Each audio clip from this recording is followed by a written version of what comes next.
Welcome to another edition of the E-Spot with Camille. The E-Spot is your location for the latest in entertainment, beauty, and design from the people who make it. Thanks for joining.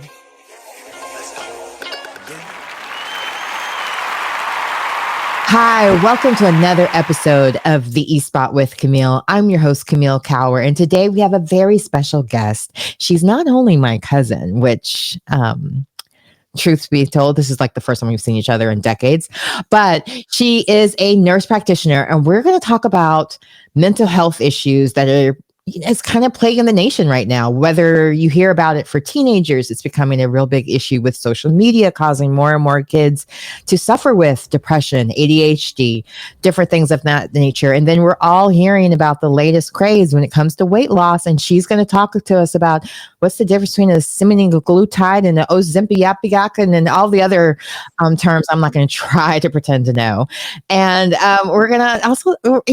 let me just bring her up so she can do her expert tease here instead of me trying to pretend to be a doctor, because I only play that on TV. But she's a nurse practitioner that's going to share all the stuff we need to know. And of course, she's going to keep me on the straight and narrow. So, Miss Cindy, tell everyone a little bit about your background as to why this is an area you can talk about as opposed to me. Well, hello, and it is such an honor to be on your show. And we talk all the time virtually. And it has been way too long since I've seen you, so we need to fix that too. But to not labor, thank you again. So I am a nurse practitioner, and sometimes some people still do not know what that means. So you have to be a nurse first. I was a nurse for 22 years. And you go back, you have a 4-year degree, you go back and you obtain a master's degree. So that's a total of 6 years of education. So I got my bachelor's at Winston-Salem State, go Rams. And I got my master's degree at South University in Savannah. So I have a master's in family nurse practitioner. So basically I can treat individuals from birth to death.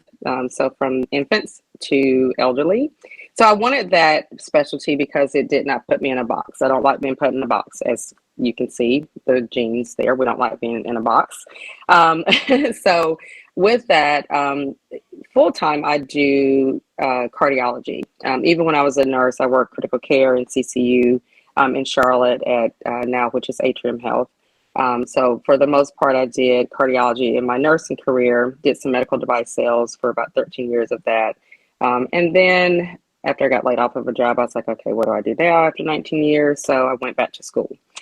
So here I am, been in Atlanta for 8 years, and started dabbling into entrepreneurship, still working with a regular job, but then I've just always been fascinated with owning my own business and helping people the way I want to help people, not on a corporate scale. So I first had a med spa. Camille she guided me a lot with that because she's been in the beauty business forever, and that's just what her second name is. If you say Camille, you say beauty. So did that for a little bit and phased out of that prior to COVID, thank goodness. So I didn't get stuck with that. So now currently my husband and I, we have it's called Health and Wellness Pros. And he's a ex-football player for Alabama, and he now currently does IT. So with our knowledge and talent with my healthcare background and then his with wellness, he works out every single day, which I do not. We kind of came together, and I know I try to I eat well, but I don't work out as well. Neither do I. I was making fun. You have a good excuse to work out every day because you have somebody to work out with you. But at the same time, yeah, I'm not that girl. I want to do better. I really do, and I am. I keep saying that, but I tell people how they can live well and do better. So with that, our goal and our mission is to, mentally, I think you have to be in a place for your body to follow. If your mental health is not in a great state, your body is not going to follow. You can eat right, you can do all the right things, but if you are depressed, if you have anxiety, you will sometimes binge eat. And the body with cortisol levels, hormone levels, it will hold on to weight. You can do all the right things, but you will not attain certain weight loss goals and just overall general health. You're not going to feel well. So for me, the mental health piece of things, and just with personal challenges over the years, I think mental health is just the foundation of health and wellness. And so that's kind of where our name came from. And then we're Health and Wellness Pros. So that's, I think, the etching of the name of our business. So I take mental health very, very seriously. I treat adolescents. I treat kids anywhere from 4 years old up till college, and then adults as well. A lot of children and adults since the pandemic have been affected more than I think people realize. Yeah, well, let's talk about that for a little bit. What are some of the signs that you are not signs, but I guess what are some of the trends that you're noticing as far as how people were affected after the pandemic? I think just not socializing and being in the house for 2 years solid. And then when we were charged to go back out into socializing, just general socializing, going to school, being out in public. A lot of teenagers, their anxiety levels are just through the roof. They are nervous about everything. They're nervous about what's going to happen. And people lost a lot of people. A lot of people passed away, people close and near and dear to them. It is just, anxiety is at an all-time high with our youth, with our adults too, but I treat a lot of small kids, 8 years old, 10 years old, 15 years old. So from elementary school up through middle school, where I fill homebound paperwork where they cannot go sit in a classroom and do their schoolwork. So it is a real thing. And I mean, it's not that they're pretending. I mean, they have physical symptoms where they're nauseated, they vomit, they can't get out of the house to go to school, or if they do, they have physical symptoms. So it's not like they're pretending, because they just don't want to go. They are truly anxious and having near panic situations. No, I'm glad you're sharing that, because I think a lot of times with parents, we don't always know, as much as we may know our children, we may not always see those signs of something deeper is going on with them than just, oh, they're just teenagers working through their hormones. This is just part of, what is it called? Just kind of like the kids growing up, or it's a phase. Yeah, it's just their hormones, and it's just, it's just part of their maturity levels. They're just changing things, and knowing when to step in and get intervention for them is always a good sign for. So when do you think is a good time for parents to know, or is it something like kind of like with going to a doctor, you just once a year do a wellness check just to make sure everything is connected properly? Yes, I think now, even, I just had my primary care visit on Friday, and I think primary care physicians are being very diligent doing those assessments, the depression screens, the anxiety screens. So they are, and even the pediatricians, they are being very good at doing those screens at the wellness visits. Even at the schools, there's a lot of counselors that, if they are recognizing things, they're being very proactive by getting the mental health team involved earlier, sooner than later, before things start to happen.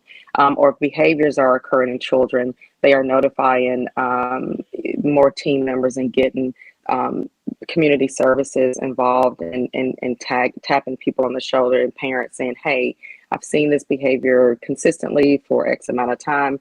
I think you may need to get them evaluated. So it's definitely more awareness. And so I think that's a difference as well too, pre-pandemic, as opposed to post-pandemic, that there is a lot of, there's not delays as I saw prior to, because I've dabbled in behavioral health now probably about 7 years. as long as I've been doing the cardiology piece of working since I've been a nurse practitioner. So I've kind of dual worked in both areas, and it definitely has changed of how quickly someone will reach out to get a child evaluated pre-COVID as opposed to post-COVID.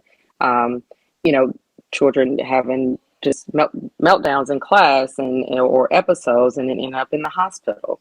It used to happen a lot, but now because they have protocols in place and they're watching closer. I mean, obviously we've had a lot of events happening, throughout the country of, shootings in schools and threats and so they really have a zero tolerance. So if a child seems like they are not doing well and they are under distress, they will definitely step in a whole lot sooner now, which is really, really good, and get a child help, and adults too, whether it's in the workplace. A lot of the jobs, they have all the behavioral health and EAP programs in place, which I think is really good because it used to be really taboo where people didn't want to talk about needing help. They didn't want to discuss that they were having depression or they were having anxiety. We were just charged to, even in healthcare, just kind of you deal with it, you push through. But now it is welcome to talk about, I need a timeout, I need help, I'm unraveling a little bit. So it's more accepted, which makes it really, really nice. I'm glad you brought that up because that is a good thing for us to know that there are so many different area touch points in a way that are making sure kids are being watched over as well as adults for that matter. Because I remember it used to be a thing where it was like, did somebody go postal? It was like a joke. Yes, now, right? And now it's more of a thing of like, everybody, you have your mindfulness minute. Do you need a day off or a mental health day? Like it's never frowned upon or given that negative energy it might have in the past of assumptions that you're close to killing everyone at the office as opposed to just having a bad day or a bad hour or something. Yeah. And I mean, and we have to, as healthcare facilities, we had instances even at the hospital that I work at where a patient didn't get care, but it was a mental health patient and it was a shooting at a doctor's office. So, within the system that I work in. So now you have to think of how to keep your employees safe with patients that have mental health challenges and follow certain protocols and identify and know when someone is not okay when they walk into your door. So it's just awareness all around, just as a provider, as a coworker. If you notice one of your coworkers are not okay, if it's a friend, everyone needs to check on each other to see, are you okay? So I think that's kind of my message of everyone needs to kind of check in. I love that. Yeah. So make sure you check in on your friends or your coworkers too. Coworkers too. Yeah. Because you just never know what someone else is going through. And your kind words could make a difference.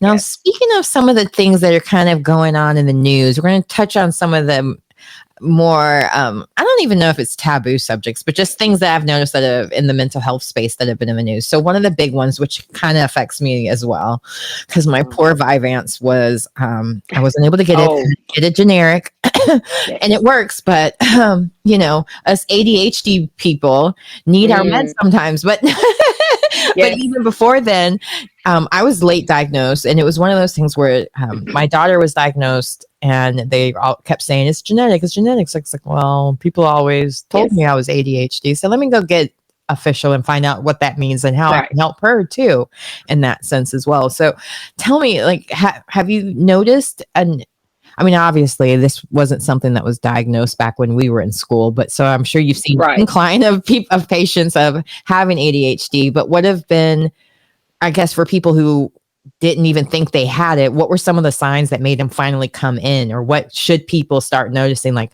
hey, maybe it's time for you to get some help for that. You don't have to struggle and just assume it's a personality trait, or start noticing these signs with amongst your friends, or like, hey, you act like you have ADHD. You can like help for that. You don't just have to be misdiagnosed with it or self-medicating or whatever it may be. Yes. The one thing that I find most often, which is I think the most misdiagnosed, ADHD is the most misdiagnosed, I would have to say. It is always misdiagnosed as anxiety. Mm. Yes, it is. And the reason for that, if you cannot, so there's three different types. So you have ADHD where there's inattention, um, primarily, hyperactivity, or combined. So those are the three buckets in the different types of ADHD. If you are unable to get your list of to-dos done, you've got a packed schedule, your mommy, you're the number one podcast host, you've got all these things that you're doing, you're on TV shows, commercials, think of all the things you have to do in a day. If you can't get those things done, or you're behind, or they're piling up, that's going to cause anxiety, right? Because you are punctual, you want to do and be the best of what you're doing. So if you can't do those things, that's going to cause a level of anxiety to creep up. It's going to get higher and higher. The next day rolls around, the list from the day before continues to pile up. So then the third day comes, and so the list is now a mountain. I have more people coming in that are on all these anti-anxiety medications. They're on depression medications, and they're not depressed and they're not anxious. They have ADHD that's been misdiagnosed. So that is what I see most often, is that it's missed because they're showing signs of anxiety, or they're showing signs of low mood and low motivation. It's simply because they can't get the things done that they need to do, or they're poor performing at work. And it's because they can't stay on track and on task. For example, when you have ADHD and it's inattention, it's hard to follow through. You can give someone a task and they can't complete it, or they understand it, but you have to repeat it and tell them over and over again. Just like whether it's a child or an adult. If that continues to happen, you're going to look like a poor performer at work. Even though you're not, you can have been top of your class. But if you cannot complete things, you're going to look like you just are a slacker when you're not. And so that will start to chip away at your ego. It will start to chip away because inside, I can do this. But if you can't complete and deliver whatever your deliverables are, that's going to start to eat away at who you are and what you think that you can honestly do. So in turn, what does that do to your emotions? And what does that do to your mood? And what does that do? So then it's like this snowball effect. So then you go to a psychiatrist and you're depressed. And now you have low mood, and now you have low motivation, because now it looks like you can't do your job and that you're a poor performer. Then you're on a PIP. And so then you're looking at risk of losing your, so do you see how so you're not depressed and you don't have anxiety. You have simply ADHD inattention that's untreated. Put somebody on some ADHD medication, they go back, they're a rock star, they knock it out, and you take them off all those other medicines that's not working. I get that about 80% of the time of adults that I treat. So that's what I think is the most misdiagnosed is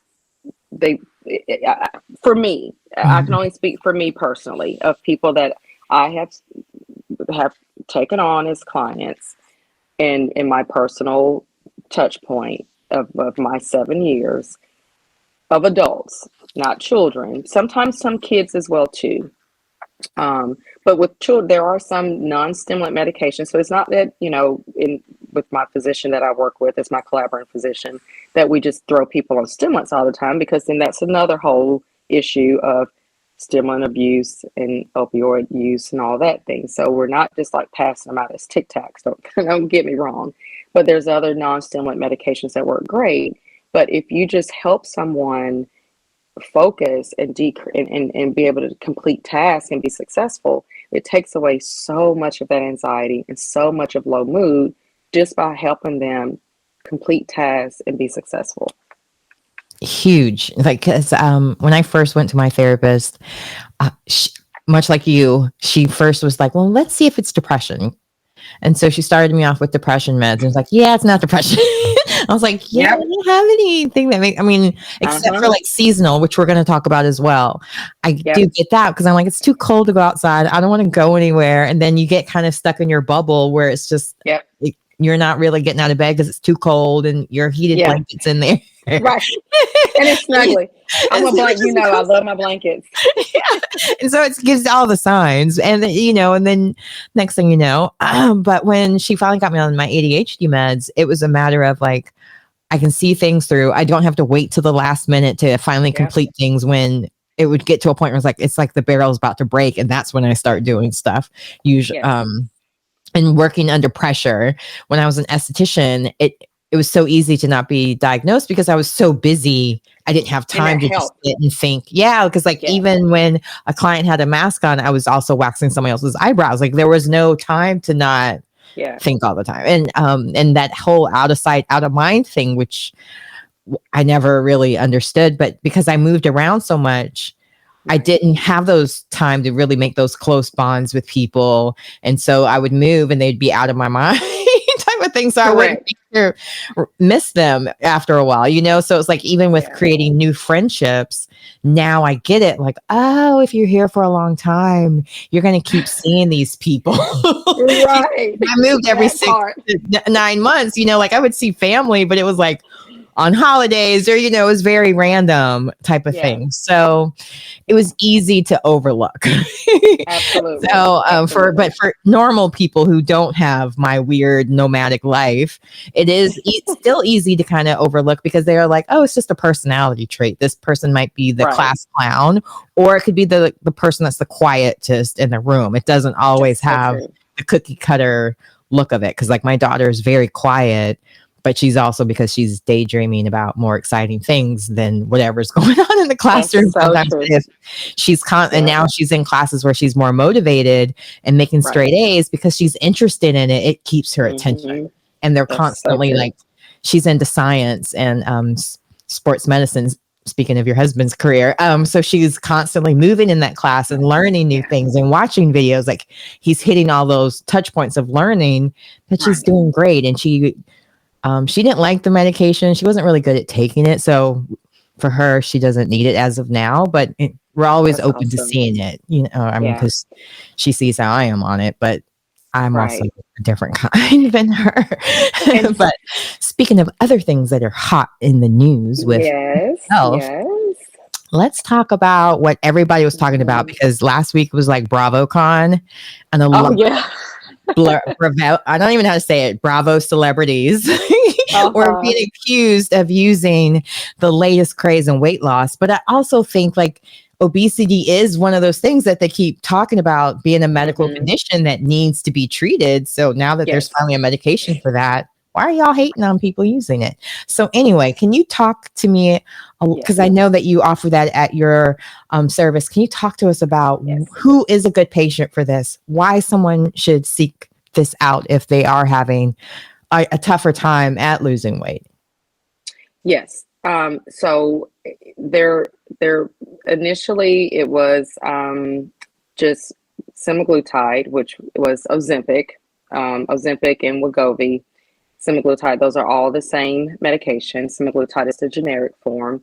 So I initially was introduced to it working with heart failure and transplant patients, trying to get their BMI down and their weight down for heart transplants and heart pump implants, when they've had heart failure and they need a new heart or like a mechanical pump to replace the heart function. So we would put these patients on, but you have to be a certain weight. You can't be obese. So we started when this medicine first came out, and we would start them on the medicine for their diabetes, because typically they have high blood pressure, diabetes, kidney issues. Then they would come back in to see us, and they would have lost 10 pounds, 15 pounds. And I was like, what is going on? Like, this is amazing. But at the time, it was not approved for weight loss. This was years ago when it first came out. Then the buzz started with, this is now being used for weight loss. Then it's all the diabetics, raging of, they're taking our medicine that we need for our diabetes, but there's tons of medications for diabetes, and there's other types of these medications for diabetes. I mean, there is, and this is a new, class. It's called the GLP-1, glucagon-like peptide. That's what the GLP stands for. And this is a hormone that we produce on our own in our bodies, but this is, of course, a manufactured type with these medications, and it basically it acts as an agonist. So when you eat, your insulin levels go up, and it allows you to help digest and the food that we eat, and it allows us to process, and so the food doesn't sit as fat. And so that's kind of how this hormone works in our bodies. So the pancreas release more insulin, and we use what we've eaten, break it down as energy, and that's kind of like the, I guess, the simple way of saying how this glucagon like peptide hormone works in our bodies naturally. So when we inject this into us as this insulin or as this medication, when they started seeing that it caused weight loss, it slows down gastric emptying. So basically it makes you feel full quick. That's what it does. So it makes you feel like you've eaten more than what you need to, and you're not hungry. So that's in a nutshell how this medicine works. You feel full, you're not going to eat a whole lot. You take it once a week. But the caveat to weight loss of using it for weight loss, you're not going to take the same amount that a diabetic is going to take. The amount that they take is what we will compound, or you get a pharmacy to compound down. You take a microscopic portion of that weekly. So where they take like maybe 0.5 in 1 week for their diabetes control, you're going to take like a, you know, 0.1 mLs or 0.15. They take 0.5, 1.0. I mean, they're big doses for a diabetic.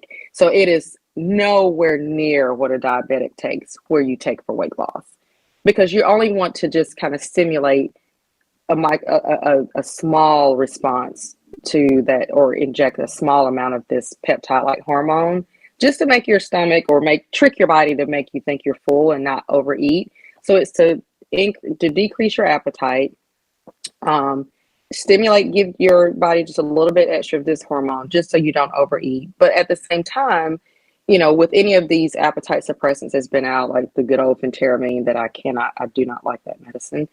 I may use some of, like, a portion of it, you know, and I have a pharmacy that I use out of Florida that they compound it and put just maybe half of that. Phentermine causes palpitations. It's a good old faithful. We used to use it a lot back in the day. I've taken it myself back in the day, but I would not give anyone just that pill by itself ever, because of my cardiac background. But like, yeah, they prescribed me that too. So I'm curious, what? Tell me more about the phentermine. Mm-hmm. It's almost like speed. I mean, you know, your mouth is dry. Yeah. You know, if you have cardiac issues, if you have high blood pressure, It just gave me really bad headaches. I couldn't really, like, every time I would use it, my headaches were too bad. I was like, it's not meant for me. Yes. Yeah. Yes. The normal dose is 37.5 milligrams. And I just, you know, now there's some medications or some appetite suppressants that maybe it's 15 milligrams. You don't feel it as much. But that one, just straight, you know, taking it, I don't do that. I just don't think it's a good idea.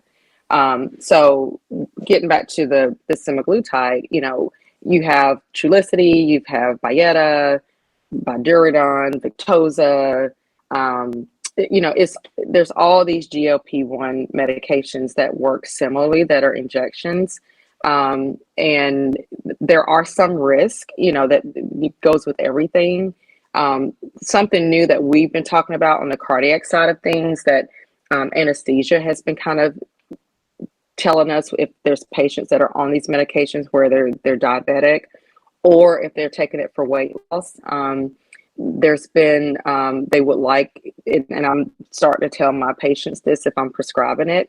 If you're having any type of surgery, whether if you have to be put to sleep, to make sure you hold this medication a week before having any type of general surgery.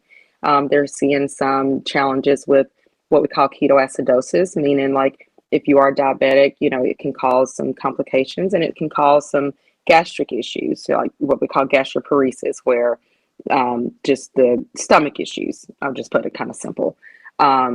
but it's basically causing the gastric emptying delay, because that's what it makes you feel full, and that's why you don't eat as much. So just some of those concerns that on the anesthesia side, there's actually been a guideline added for the ASA guidelines. So I'm adding that to my education if I'm prescribing it, because this is just kind of new, that just came out recently within the past couple of weeks. So I'm adding that to my safety of my patients, of just in education. If you have thyroid challenges, any history of thyroid cancers, or if you have like a goiter, or in the lab research with lab rats, they had a high instance of developing thyroid cancer from this medication. So if there's any thyroid concerns, it's not ideal to prescribe this medication to patients. And then to check calcitonin levels frequently. I would say at least every, if someone's on it long term, at least every 3 months, just to check those levels. So I'm really big on education, whether if it's an appetite suppressant, or if it's a medication like this, or if it's someone that's been on ADHD medicines for 10 years and they're new to me. I like to teach, even if it's like, yeah, I've been taking this forever. Well, I want to know, well, you're new to me, I don't know you. And sometimes they leave with, oh, I didn't know that, so I want to make sure I cover all the bases. You're new to me. I don't know who you were seeing before, but you're new to me now. So I always like to teach and make sure that I give all the knowledge that I can at a first impression and at a first visit, just to make sure there's no rocks, no stones that are unturned. Because some people, even though they've been taking medication for a long time, there's always certain little pearls that maybe they didn't know. And I had a patient like that had been on ADHD meds as a teenager, and he's older now and working, and there was things that he didn't know about ADHD. So it was really, and he appreciated it. He's like, well, I didn't know that. So I always love to take the time to teach and make sure that I give some value to my patients, whether it's in a hospital or if it's with my business. And you do a lot of that, even. So make sure you follow and look up her website, keep in touch. How can everyone keep in touch with you? What's the best way, I guess, for them to keep in touch with you as well? Because obviously, if you live in Georgia, you should check her out for Teledoc and all of the things in between. But Yes. if you're outside of Georgia, like myself, I know. you can only follow her her Instagram, I guess, yes, for the little nugget. Healthy Wellness Pros. Yes. So the office website is healthywellnesspros.com. That's for the clinic. We do telehealth visits. We do have office space at Lifetime Fitness in Buckhead. So if someone so if someone just wants to see me in person, see my face, I will see some, because sometimes some people they love telehealth and they want that convenience, so they don't have to leave work. But we do have space at Lifetime Fitness in Buckhead that's right adjacent to Nobu, like right beside Nobu. So there's a Nobu in Atlanta too. Yeah, it is. It's the hotel. Yes. So we do have space at Lifetime. So if you just want to, I can give you that information. The address listed, that's more of a virtual type office for our answering service. But if you do, request, we'll add it as another location. Is what we're going to do. But if you want to come and sit and talk to me in person, I love that too. I will. We can definitely arrange that. But pretty much our visits are 100% telehealth for mental health, for the weight loss, and for the medical marijuana. We do provide medical marijuana cards as well too. There are 15 diagnoses approved as of right now. We have 2 dispensaries here in Marietta. I'm here in Georgia. They're in Marietta. And as of September, pharmacies Georgia is the first state where pharmacies will be approved to dispense THC products. And so that's something really new that I was really surprised and kind of cool that we were the first. So good things going on here. So we're really excited. And I found your Instagram, so it's listed below. HWPro23 on Instagram, HWPro at IG, if you want to check her out there as well. So for everyone out there listening, make sure you tune in, check her out. Make sure you share this episode with your friends and family that may also benefit from this. And if you ever need some help as well, there is a suicide crisis line that you can reach out to, and that's 988. You can either call or text, and that's also an option if you're outside of state and you can't get with Cindy. That's another option as well. But is there any last minute thing, or not last minute, but little things that we didn't get to cover that you would like to use? Because you're a very busy woman, so I don't want to hold you up. I think my closing statement would be the holidays are coming, and this can be a tough time for many people for many different reasons. So it can be if you've lost someone, if if you're not happy with where your weight is and you're going into the holiday and the new year's around the corner. So there's many different reasons why the holidays can be a happy time for people, or if it's a not so happy time for people.